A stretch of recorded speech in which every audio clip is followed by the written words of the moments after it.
Por gentileza, abra a sua Bíblia no Evangelho segundo nos escreveu João.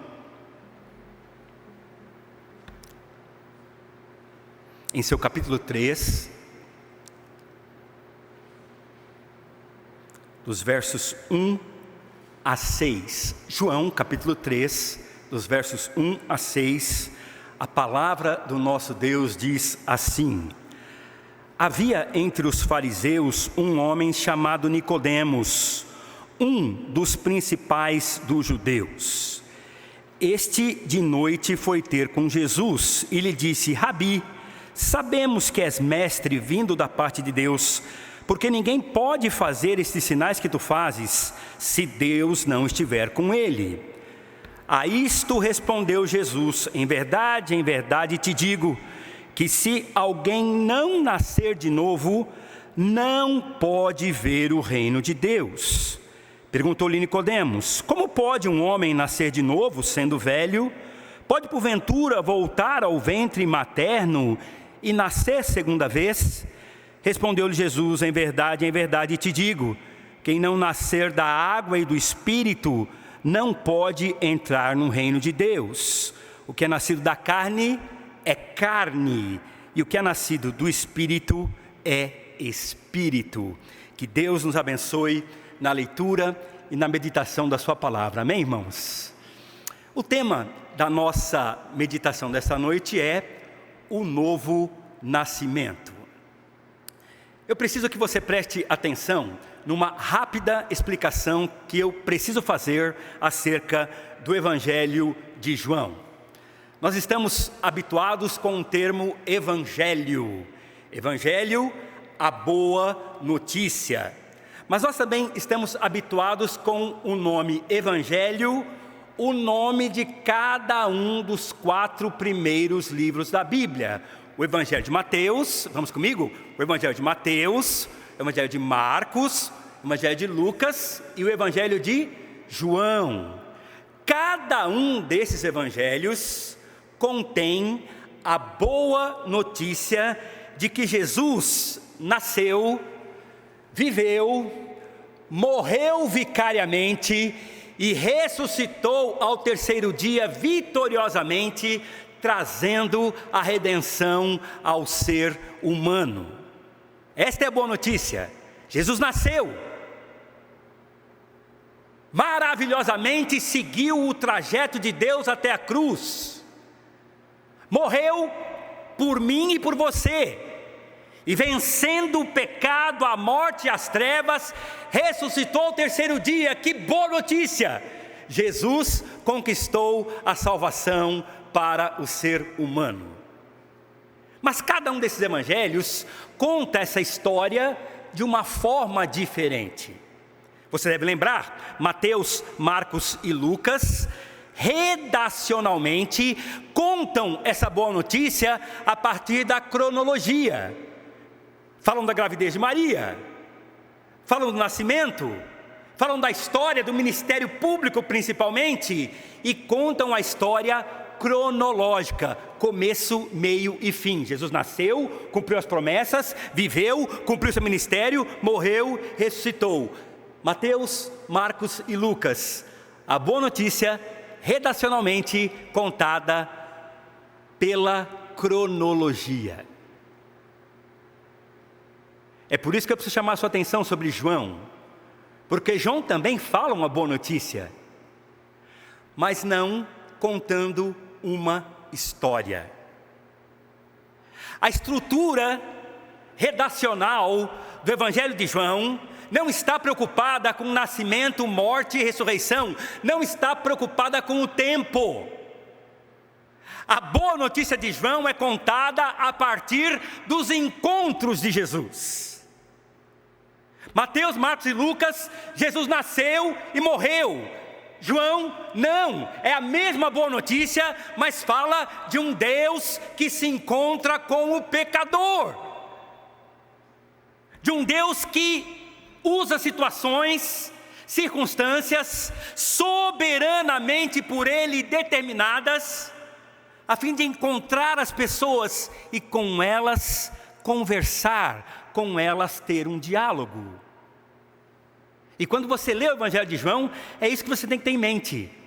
Jesus encontra com pecadores. Jesus encontra com doentes. Jesus encontra com necessitados. E é por isso que o Evangelho de João é tão rico.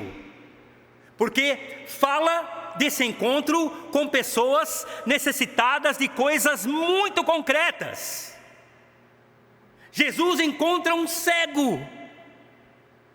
Irmãos, o que é que o cego precisa? Jesus encontra um surdo. Meus irmãos, o que é que o surdo precisa? Jesus encontra com uma mulher pega em flagrante adultério, a lei sobre ela, a condenação sobre ela. Irmãos, o que é que uma mulher a ser condenada cruelmente pela lei, uma mulher a ser condenada cruelmente pela cultura e pelo machismo, o que é que essa mulher precisa?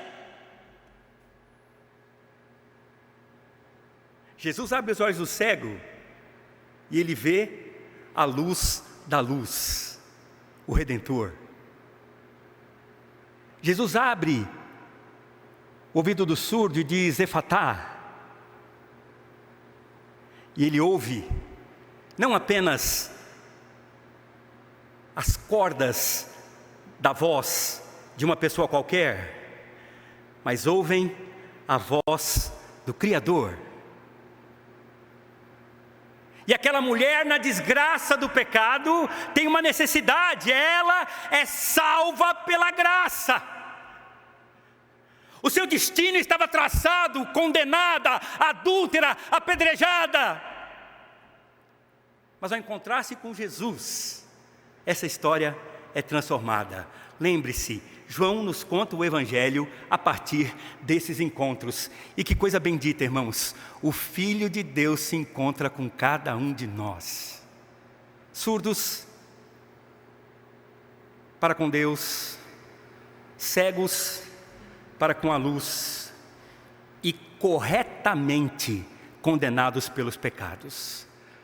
Fomos salvos por essa graça de Jesus. Dito isso, eu posso entrar na história de Nicodemos. Porque aparentemente, reverendo, nós precisamos tomar cuidado, porque em alguns momentos nós parecemos ler os evangelhos como se Jesus estivesse encontrando apenas párias.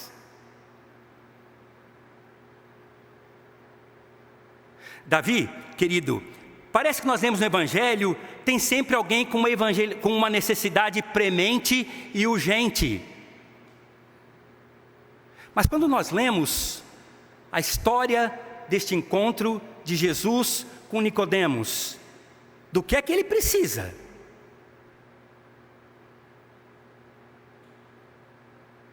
O cego precisa ver.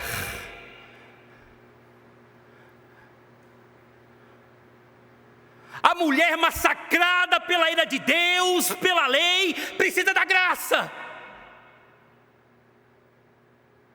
Mas Nicodemos precisa do quê, meus irmãos? É curioso, nós lemos os evangelhos como se essas coisas mais evidentes fossem as mais importantes. Como se essas coisas mais notórias, o coxo, o leproso, aquele que tem fome, como se essas coisas fossem sempre aquelas em destaque. E paramos de notar aquelas que são mais subjetivas. Aquelas que estão escondidas.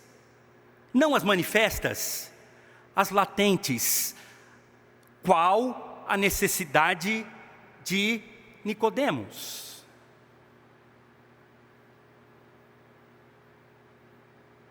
Vamos falar um pouco desse personagem.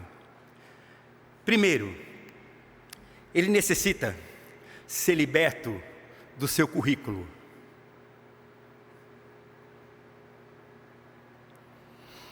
Havia entre os fariseus um homem chamado Nicodemos, um dos principais dos judeus. Preste atenção nisso. Há uma história. Havia um homem, um dos principais dos judeus. Currículo é aquilo que você pode falar acerca de você mesmo. Currículo é aquilo que você fala acerca das suas habilidades. Currículo é aquilo que apresenta as suas conquistas e seus méritos. E aqui, meus irmãos, há um mérito fantástico em Nicodemos. Ele é um dos principais dos judeus. No grego, na verdade, está dizendo príncipe dos judeus. E esse era um termo utilizado para os 70 ou 72 membros do Sinédrio. Quem era Nicodemos? Qual é a sua necessidade? Ele era um senador da República da Palestina. Se me permitem essa metáfora. Senador. Era aquele que falava com os príncipes, é aquele que falava com os governadores. Você deve se lembrar que quando Jesus é morto, por ordem do sumo sacerdote, e só o sumo sacerdote pode sacrificar o cordeiro. Quando ele é morto, por autorização do governador, a pessoa que chega para pedir o corpo é uma pessoa influente politicamente, com poder. Eu quero esse corpo para mim, eu vou enterrá-lo na minha tumba. Nicodemos era um senador, podia falar com Herodes, podia falar com Anás, podia falar com Caifás. Acesso livre. Mas o texto também diz que ele era fariseu. E aqui é uma questão bastante interessante, porque se ele tem status, se ele tem poder político, do que é que ele precisa?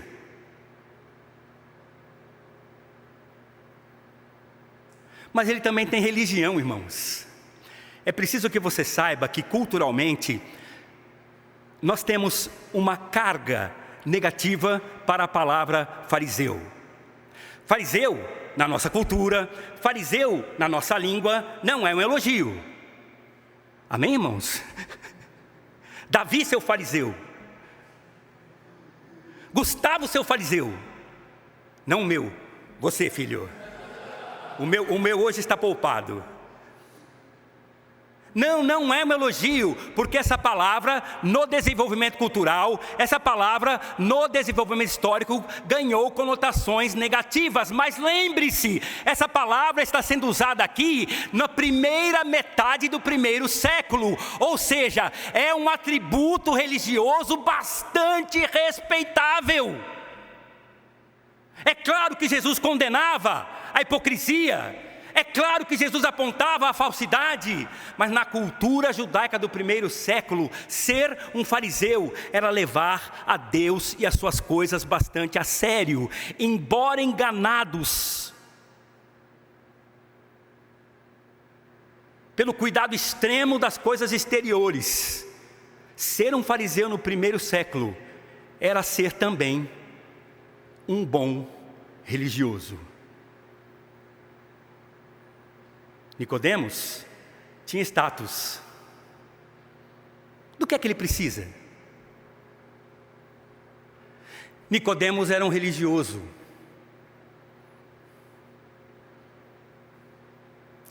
Mas o texto nos sugere uma coisa bastante interessante.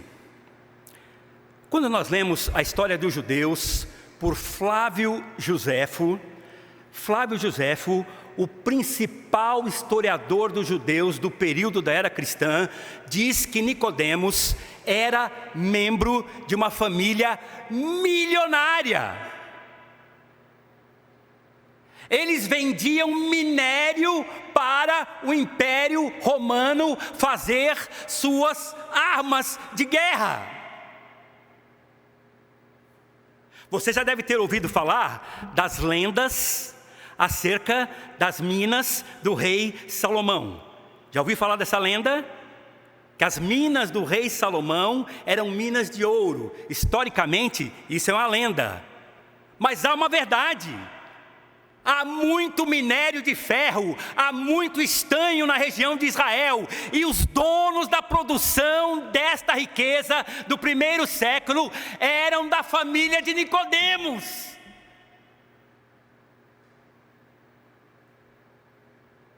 Meus irmãos, que currículo poderoso, status religioso e rico. Assim como o cego precisava ser liberto da sua cegueira,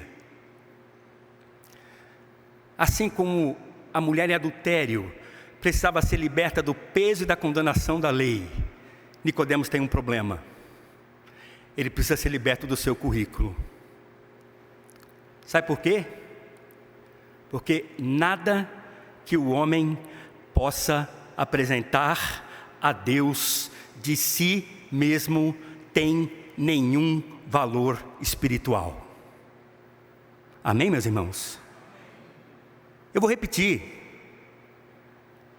O cego precisa ser liberto da cegueira, mas Nicodemos precisava ser liberto de si mesmo. O seu currículo era maravilhoso, mas o seu currículo representa a carne, representa a força do seu braço, representa a sua própria capacidade, influente, político, rico e religioso. E isto diante de Cristo não significa absolutamente nada. Todas as nossas obras são como trapos de imundícia. Tão terrível quanto ser surdo, tão terrível quanto ser cego, tão terrível quanto ser coxo, tão terrível como ser leproso nos evangelhos. É terrível a maldição de um homem que confia no seu currículo. E aqui tinha um homem pronto para confiar no seu. Ele era muito importante. Não esqueça que o apóstolo Paulo, quando fala aos Filipenses, diz assim: eu fui circuncidado ao 8º dia. Lembra disso? Da tribo de Levi. Quanto à religião, fariseu, zeloso da lei. Que currículo, hein? Jezebel, cantor, zeloso. Reputei todas estas coisas como perda por causa de Cristo. Sabe o que vale o seu currículo religioso? Sabe o que vale o seu dinheiro? Perda. E reverendo Roster me permita dizer, perda no grego é esterco, feito de fezes humanas.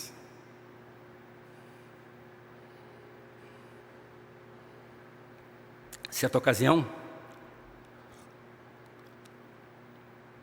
eu estava aconselhando um jovem no gabinete, o jovem com a vida totalmente torta, casamento torto, vida financeira torta, conduta moral torta. E aquele jovem membro da igreja, eu fui compelido por Deus a perguntar: filho, você já nasceu de novo, filho? Você já experimentou o que é ter Jesus como seu Salvador? E ele, reverendo, me respondeu: reverendo Cláudio, eu sou presbiteriano de 4ª geração, reverendo Cláudio. E eu disse para ele: filho, eu não perguntei se você é bisneto do Simonton. Eu não perguntei quantas gerações a sua família está na igreja. Eu perguntei se você já nasceu de novo. Não se engane, não se engane.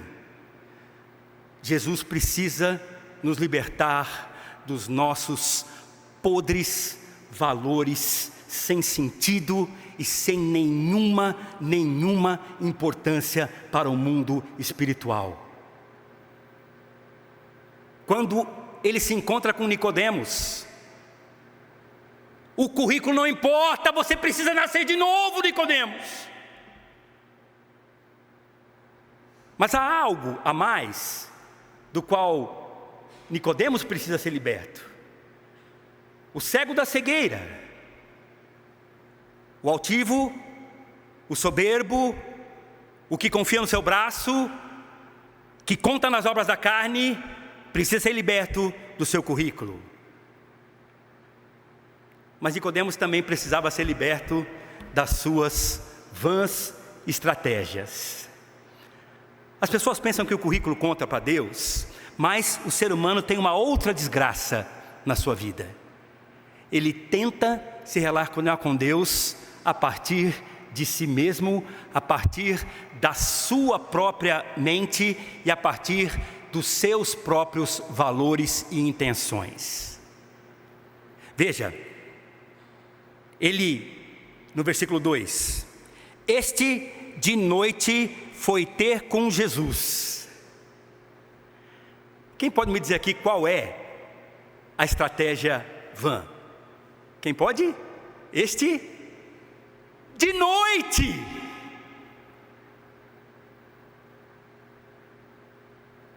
À noite, meus irmãos, todos os gatos são pardos.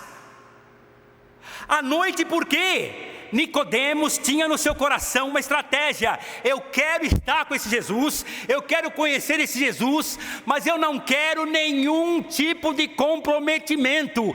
Quando uma pessoa marcava um encontro à noite, quando uma pessoa andava na calada da noite, é porque ela não queria ser reconhecida. É claro, você sabe disso. Não havia iluminação pública, é claro, não havia formas de se identificar quem estava à noite andando ou encontrando com quem quer que seja. À noite, todos os gatos são pardos.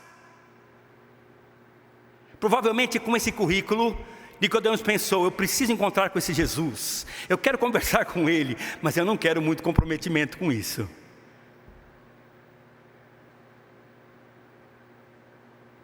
Eu não quero que ninguém me veja, eu não quero que ninguém saiba. Eu quero encontrar com ele, mas eu não quero ser indagado por nada desse encontro. Então, encontra-se à noite. Lembra de quando José e Maria fugiram? O anjo diz para José: foge, e o texto diz: este de noite fugiu. Por quê? De noite, ninguém pode ser torturado para dizer para onde ele foi. De noite, ninguém pode apontar para que lado ele foi. A estratégia é: quer ser anônimo, quer passar despercebido, quer que ninguém saiba, faça à noite. E filho querido, você precisa entender isso. Filha querida, pelo amor de Deus, preste atenção nisso. Não estabeleça valores pessoais próprios, nem estratégias humanas de como você vai se relacionar com Jesus. É Jesus quem diz como você vai se relacionar com Ele. Que desgraça, reverendo Roster, a nossa geração, alguns entendendo que podem dizer para Jesus: como é que eu vou viver com Ele? Eu vou viver com o Senhor, mas eu não quero muito compromisso na minha vida moral. Sim, eu vou à igreja, mas esse negócio de orar e jejuar e ler a Bíblia e dar dízimo, não, isso não é para mim. A nossa igreja está cheia de pessoas iguais a Nicodemos. Querem se relacionar com Cristo, mas do seu jeito.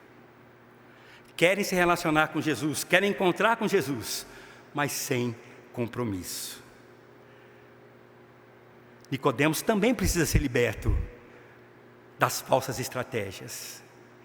E você, filho, filha, você que me ouve na internet, não é possível dizer como você vai se relacionar e nem criar as suas estratégias, porque nada poderá na sua vida fazer você se relacionar com Jesus, se não for a partir dele e do que ele tem para você. Amém, irmãos? Mas há mais uma estratégia. À noite, sem compromisso. A boa vizinhança. O louvor. Mestre. Ele já reconhece em Jesus os títulos e logo diz: eu sei que você é mestre vindo da parte de Deus, porque ninguém pode fazer esses sinais que tu fazes se Deus não estiver com ele. Eu sei que você veio de Deus, eu sei que você é mestre. E sabe o que Jesus responde, irmãos? Boa noite, Foi isso que ele respondeu? Importa nascer de novo. Preste atenção nisso. Esta coisa abrupta tem algo a nos responder. Vou ler novamente. Este de noite foi ter com Jesus e lhe disse: Rabi, sabemos que és mestre, vindo da parte de Deus, porque ninguém pode fazer estes sinais que tu fazes, se Deus não estiver com ele. A isto respondeu Jesus: em verdade te digo, importa nascer de novo, porque se alguém não nascer de novo, não pode ver o reino de Deus. Irmãos, esse diálogo no grego é um diálogo maravilhoso, porque é uma saudação sendo colocada, e o que se espera é uma saudação de resposta. Nem boa noite, Jesus responde. Porque Jesus quer ir direto ao coração. E ainda diz, em verdade. Reverendo Rosser chamou a atenção disso ontem. Em verdade é o quê? Presta atenção! Acorda! No português, estas coisas parecem sentido. Em verdade, é como se o Filho de Deus, carinhosamente, pegasse Nicodemos pela gola da sua roupa e dissesse: Nicodemos, presta atenção no que eu vou te dizer, filho. Você precisa nascer de novo. Esta é a coisa fantástica. Nossa tentativa de se relacionar com Cristo sem antes nascer de novo, essa tentativa de tentar reconhecer os méritos de Jesus, esta tentativa de inclusive tentar louvá-lo sem estar primeiro com o coração nele, não serve de nada. Eu sempre fui um apaixonado por evangelismo pessoal, sempre um apaixonado por evangelismo pessoal. Não há ninguém que não elogie Jesus. Sim, eu gosto de Jesus. Sim, eu gosto do que ele diz. Sim, eu acredito no que ele fez. Mas quando nós falamos, você precisa recebê-lo como Salvador, a conversa muda. Filho querido, filha querida, Deus não precisa dos seus louvores. É você quem precisa nascer de novo para louvá-lo. Irmão e amigo da internet, Deus não precisa da sua adoração. É você quem desesperadamente necessita nascer de novo a fim de poder adorá-lo, encontrando assim o sentido da vida. Irmãos queridos, eu sou um fã de corais. Mas se todos os corais da terra não existissem, se todos os anjos do céu emudecessem, e nenhum louvor fosse dado a Deus, a sua glória não seria arranhada em absolutamente nada. É por isso que Nicodemos tem que saber, não importa quem ele é, eu não sou o mestre, não importa o que você pensa, o que importa é você precisa nascer de novo. Pare de tentar me agradar. Porque o profeta é categórico, o profeta é taxativo. Esse povo me honra com seus lábios, mas o seu coração está longe de mim. Meus irmãos, o cego precisa ver, o surdo precisa ouvir, a mulher condenada pela lei precisava da graça. Tudo isso na Bíblia significa novo nascimento. E aqui, de maneira bastante direta, um homem precisa ter a libertação do seu currículo. Um homem precisa ter a libertação das suas estratégias e entender que precisa nascer de novo. Isso é o Evangelho. Essa é a boa notícia. No Evangelho de João, a boa notícia é: Jesus se encontra com os pecadores e oferece-lhes aquilo que eles necessitam. Vamos orar, meus irmãos. Por favor, feche seus olhos. Você que nos acompanha pelas redes sociais, feche seus olhos, onde quer que você esteja, e vamos falar com Deus agora.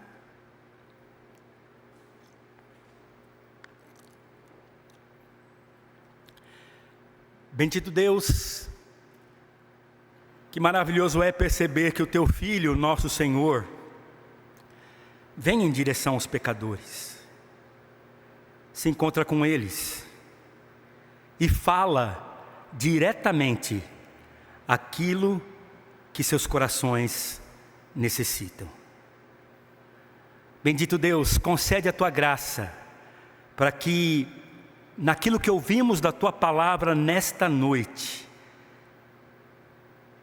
todas as estratégias humanas caiam por terra, Senhor. Toda a vaidade, todo o valor pessoal, toda a força da carne caia por terra, Senhor. E o Teu Espírito Santo possa produzir em nós a libertação de tudo aquilo que não Te agrada. Ó Deus, se já nascemos de novo, concede-nos a bênção de vivermos em novidade de vida, Senhor. E se porventura alguém ainda não teve essa experiência com Jesus, que abandonando seus valores pessoais, que abandonando suas estratégias carnais, possa abrir o coração e confessar Jesus Cristo como seu Salvador. Faz, Espírito Santo, essa obra do novo nascimento. Glorifica, Espírito Santo, o Deus Pai e o Deus Filho, e faz com que possamos sim viver para a Tua honra e para a Tua glória, em nome de Jesus. Amém.